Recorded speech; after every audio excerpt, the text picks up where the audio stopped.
So the UK government has responded to the petition to repeal the Online Safety Act, and rather unsurprisingly, they have doubled down and are completely ignoring the petition's request. As you can see here, they say the government has no plans to repeal the Online Safety Act and is working closely with Ofcom to implement the act as quickly and as effectively as possible to enable UK users to benefit from its protections. Now, of course, UK users aren't going to benefit from its protections, it just makes the internet less private and more inconvenient to access, but nonetheless, this is their response. And I'm not going to read the rest of the response because it's essentially just this response that's been looped and repeated in different variations. But I'm not particularly surprised by this response. Most petitions on the UK petitions website essentially have the same canned response that basically fobs everyone off so that they can just continue with what they intended to do anyway.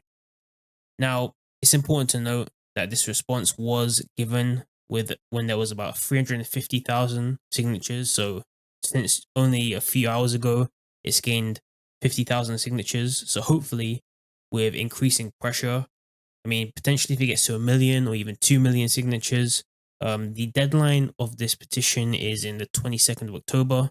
So there is some additional time that we have to get more and more signatures.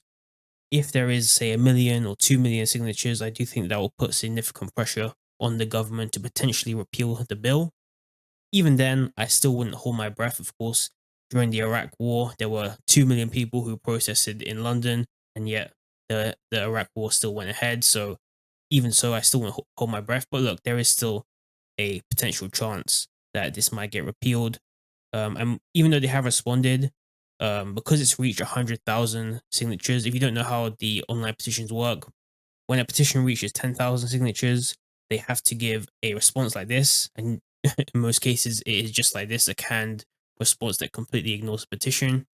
But when it reaches 100,000 signatures, they have to consider it for a debate in Parliament. So hopefully, it will get a debate, and even so, it will still probably just be MPs giving up their talking points and giving a similar canned response. But that will at least put some pressure on them to at least consider repealing the bill. And ironically, they keep delaying the debate date because just a few days ago it said it was going to be 2 days. Now it's a few days later, they're saying it's 4 days. So who knows? They might just keep delaying this debate, or they might not even do it because again, they only have to consider it for debate, so they could just ignore it completely. Now that's the response. We've also had a response from the Prime Minister, who was recently in a meeting with Donald Trump where they mentioned this bill. So let's see what he said. To censor your site, states mandated to censor my site? To censor your site and Twitter Truth? and Facebook. Truth, I mean Truth. Is that okay? Well, I don't think he's going to censor my site because I say only good things. Will you please uncensor my site? Yeah, we're not censoring anyone. We've got some measures which are there to protect children, in particular from sites like suicide sites. We've had too many cases in the United Kingdom of young children taking their own lives, and when you look through their social media, they've been accessing sites which talk about suicide and encouraging, if you like, children down that road, and that is what we want to stop. There's nothing about censoring free speech. But that treats all adults like children. This country is the proud. But that can treat all adults like children. Free speech in this country has been for a very long time. We're very, very proud of it. We will protect it forever. But at the same time, I personally feel very strongly that we should protect our young teenagers, and that's what it usually is, from things like suicide sites. I don't see that as a free speech issue. I see that as a child protection issue. So there you go. That's Keir Starmer's response. And it seems like this is the line that they're going to take. They're going to use the protection of children as an excuse to erode our civil liberties and our freedom of speech. It's not particularly surprising. It reminds me very much of the US Patriot Act, which I said in my last video. By the way, if you want a deep dive into this bill and the particulars of its consequences, go and check out my last video. I'll put that in the description. But again, they're using the same strategy as the US Patriot Act. They're going to use safety and security as an excuse to take your liberty and to erode freedom of speech. This is like, government 101. And thankfully, we do have at least some opposition to this bill.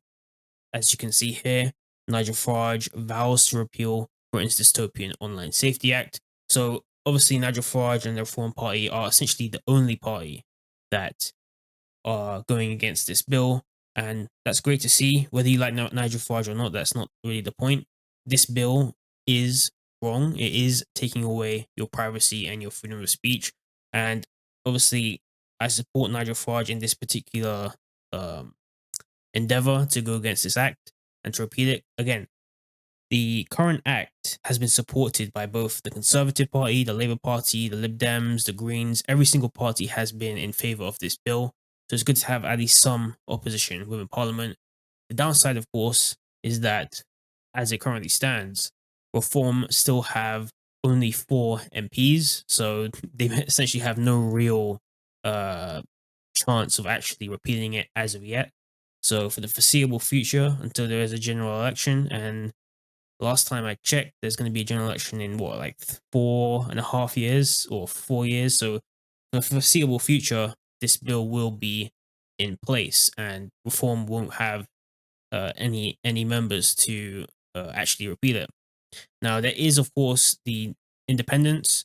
Most of these are going to go to the new Labour or the new Jeremy Corbyn party. So I've not actually seen what their view is on this. Maybe there can be some kind of team up, but again, that's probably just not going to happen. But as it stands, only 4 members. Maybe there'll be some by-elections and they'll be able to gain more members. So maybe that's a potential hope. But as it currently stands, we're just going to have to stick this bill out.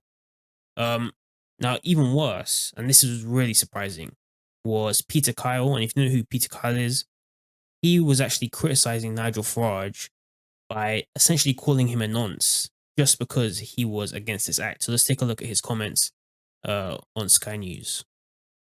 I see that Nigel Farage is already saying that he's going to overturn these laws. So, you know, we have people out there who are extreme pornographers, peddling hate, peddling violence. Nigel Farage is on their side.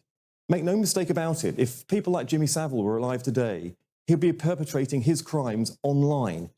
And Nigel Farage is saying that he's on their side. I'm sorry. Not the side of children who are... I'm going to ask you to clarify. Do you honestly think to say Nigel Farage is on Jimmy Savile's side? When it comes to online activity, we have seen unfettered access of adults to children via social media. When we put in the age verification, it stops strange adults getting in touch with children. So make no mistake. This is a major leap. You're going to stick to the fact that you said that Nigel Farage is on Jimmy Savile's side. Nigel Farage is on the side of turning the clock back to the time when strange adults, strangers, can get in touch via messaging apps with children. We have now asked them age verify the age in which people can have access to online content, so we can protect children from unwanted, dangerous content, and also those messaging services where people can get access directly to it. So there you go. I mean, this is a new low level for the government to essentially accuse anybody who has a genuine critique of a pretty dystopian bill and to just out and out call them a nonce, essentially, and compare them with Jimmy Savile. I mean, this is a new low level for the government. And, you know, again, this is their strategy, right? It is to make people fearful to speak out against this bill because nobody wants to be called or accused of being a predator, right? Nobody wants that. So people will be cowed and scared away from actually criticizing this bill. And the funny thing is that he actually went on Good Morning Britain and he doubled down on these statements. Let's take a look at that. I think, Peter Kyle, what Nigel Farage is asking you to apologise for is saying earlier this morning that if Jimmy Savile were still alive, he would be perpetrating his terrible crimes online, and that you're saying Nigel Farage is on the side of Jimmy Savile and people like him. There are people like Jimmy Savile who are trying to get access to children online that will be prevented from doing so by the Online Safety Act. Nigel Farage wants to overturn the very laws that are preventing that from happening. He is on the side of people like Jimmy Savile, and I'm not going to apologise for saying so. It is about time that Nigel Farage was held to account. So there you go. I mean, he's doubling down on a pretty ridiculous statement, and it's basically just an ad hominem attack, right? He's not actually going to discuss the real substance of the argument, which is that it does have a genuine impact on online privacy and on freedom of speech. Instead of actually having an intellectually serious debate, he is just going to throw out an ad hominem that says you're a nonce. Right? This is the strategy of Peter Kyle, the technology secretary. Remember, Peter Kyle is the main proponent of this bill, at least under Labour. Yeah, under the Tories, it was a different person, but under Labour, he has been the main proponent of this bill, and it's just pretty sickening to see the level of argumentation that they will go to essentially call you a nonce if you're against this bill. Again, the same strategy was used with the US Patriot Act. If you question the US Patriot Act, which of course the underlying parts of the US Patriot Act was to put warrantless wiretapping on American citizens and allow for mass surveillance. Well, if you question that, that's the fine print, you would simply be called unpatriotic. You would be called a traitor. You would be called in favor of terrorism. Even though there is a legitimate argument to be placed against the US Patriot Act, they use the branding of the bill and they use the excuse of safety and security as an excuse. And again, in the US Patriot Act, obviously it was for national security, but in this case, it's for the supposed safety of children. But it's the same playbook. Every single government is going to use this playbook. In fact, even the US now has the Kids Online Safety Act, which is basically a duplication of the UK bill, and it has very much the same effect. And of course, they're using, the name of the bill is literally the Kids Online Safety Act. So of course, if you question it, they're going to say, "Oh, well, are you not in favor of safety of kids?" Even though inside the bill it's completely getting rid of freedom of speech and eroding online privacy. Now, Peter Kyle also went on to talk about VPNs. And of course, if you don't know, VPNs are virtual private networks that allow you to change your location to any country in the world. So if you're in the UK, if you put your traffic through a VPN, you can make it look like that you're in the US or in Europe, and you can then circumvent any of these measures. So Peter Kyle went on Good Morning Britain to discuss VPNs. We've seen a percentage rise in the VPNs being downloaded, but the companies themselves won't release the actual numbers. What we do know for a fact... So again, this is just a complete lie, right? He says that the VPN companies aren't releasing the numbers. And the reason why he's saying that is because he doesn't want it to he doesn't want it to look like his bill is being completely circumvented by VPNs. Of course, the reality is that VPNs are up, seeing a 14,000 or 1,400% spike in signups since the law has passed. And this is from Proton VPN, one of the most popular VPN services. So he's just lying. I mean, just completely lying. But he goes on to talk about Yoti as well. Is that the age verification software, such as Yoti, which is the leading one, has now been downloaded 6.5 million times. So we know that there are millions of adults out there, for people out there, who are willing to do the honest thing, which is prove their age. Now, look. So again, he talks about Yoti. If you don't know what Yoti is, it's the online verification service. And of course, I talked about this in my last video. Again, if you want a deep dive into this bill, go and see my last video. But to talk about Yoti, of course, this is the company that is providing these age verification services. And of course, they have been raising huge amounts of money, millions, and they have been seeing millions of pounds in revenue. So again, when they talk about online safety and safety of children, the ultimate point is it's not about safety of children. It's about making millions of pounds. Now, he also talked about encryption and the potential bans on encryption. And so let's hear what he had to say. End-to-end encryption is very popular across the United Kingdom, as it is globally. There are real reasons why people would want to have discreet conversations with family members and friends and others, and to be reassured that their messages and their conversations are safe and secure. There are lots of ways that our intelligence and enforcement agencies can have access to the content that people are using and the things they are saying. But I accept in that what's called... So there you go. There are ways that our intelligence services and enforcement agencies can already have access to encrypted messages. So he's basically just admitted on live TV that the government is already spying on encrypted messages. And again, you can go and look at my last video. I talked about information notices, and this is how Ofcom actually enforces this bill. They essentially give an information notice to a company, and that company then essentially has to give all of the unencrypted information to the government.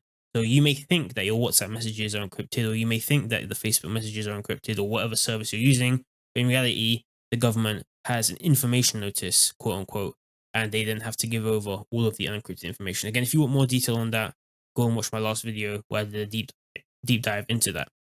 And the most dangerous part of this new bill is the potential banning of VPNs. As you can see here, Labour urges the government to consider crackdowns on VPNs. So this is, I mean, I did say this in my last video that this is probably where they would head, just to straight up ban VPNs. They're probably going to end up doing the same thing that they did to the online services, where you're going to have to put your ID before you use a commercial VPN service. So if we go down here, it says, this is a MP. My new clause 54, which is a amendment to the bill, would require the Secretary of State to publish within 6 months of the bill's passage a report on the effect of VPN use on Ofcom's ability to enforce the requirements under clause 112.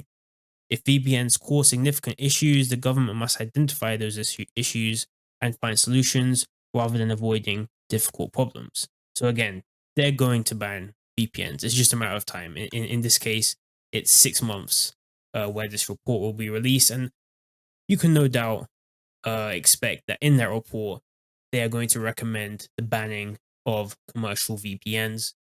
They probably, again, I don't think they're going to be able to ban it. I mean, they might just go out and straight up ban it, but they're probably going to put some sort of age verification in order to use a commercial VPN. And if we look at the countries that have banned VPNs, you can see here: Belarus, Iraq, North Korea, Turkmenistan, China, Iran, Oman, Russia, Turkey, UAE. These are the countries, these authoritarian dictatorships, which ban and greatly restrict the use of VPNs. So we're going to see Britain putting up a Great British Firewall and preventing its citizens from using the internet freely. I mean, this is a travesty, to be honest.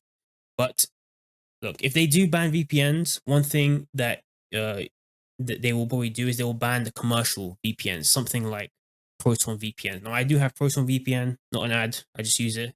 This is one of the free popular VPNs, as you can see here. And they will probably ban services like this because, again, these are commercial companies. It's very easy for the government to regulate that. But again, you can, remember, you can self-host VPNs. You do not have to use a subscription service like Proton VPN or NordVPN. You can self-host them using something like WireGuard, or you can use a Tor browser. I'm using Brave browser currently. You can open up a new private window with Tor, and once it connects to the Tor network, you can get around the regulations using Tor browsing as well. So there are workarounds, even if they ban commercial VPNs. So again, you can either self-host it, or you can use Tor, or potentially you can use the dark web, right? And again, this is kind of the problem with this bill, is that it pushes people to use these other systems, including the dark web, which is of course more dangerous for children. If the goal of the act was to defend children, you wouldn't be pushing them to the dark web. But I would say my advice would be learn how to self-host VPNs now, so that if they do ban commercial ones, you're not scrambling to find a self-hosted one, because a lot of people have been scrambling to get like a VPN, like Proton, for example, and people have been downloading malware because there's obviously been a lot of traffic towards VPNs. So make sure you learn this stuff. Learn how to use the dark web, learn how to self-host VPNs, learn how to use Tor browsers now, so if they ban it in the future, you're not scrambling. Anyway, guys, I'll leave the video here. Thank you for watching, and I'll see you guys in the next one. Peace.